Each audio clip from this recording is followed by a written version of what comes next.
Hi class, this is a quick video on how to answer the electron configuration questions that will be on Friday's test.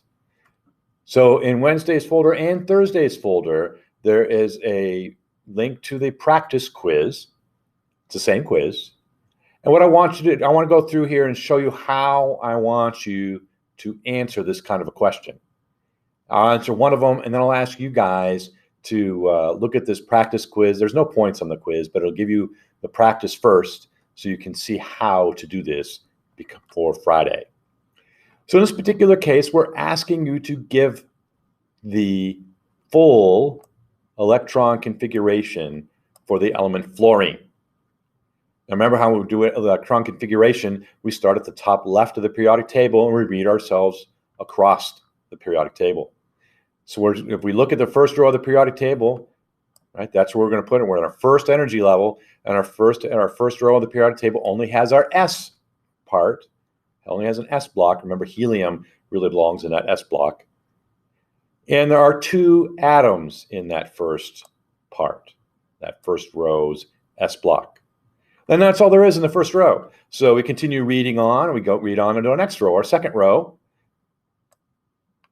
As we have our second row here, it also, if it starts with an S block, and we have both of those elements we've used. If you continue reading on in your periodic table, what do we run into next? We're still on the second row, so we're putting a 2 in here again. We have a P block, right? So we're going to put a P block in here. And then when we're looking at fluorine, when you look into the P block, fluorine is in this 2P block. How far into it? 1, 2, 3, 4, 5. It's the fifth element in that P block. So we're going to put a 5 here. The important part in answering this type of a question is we've given you a generic box here to fill out. Right? You can see there's a lot more. There's several more fields here that we haven't entered.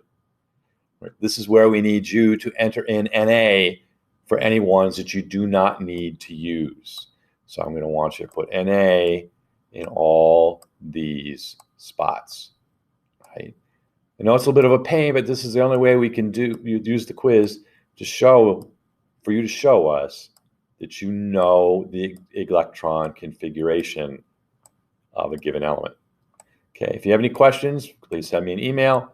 Be happy to talk with you about this further. Take care, guys. Bye.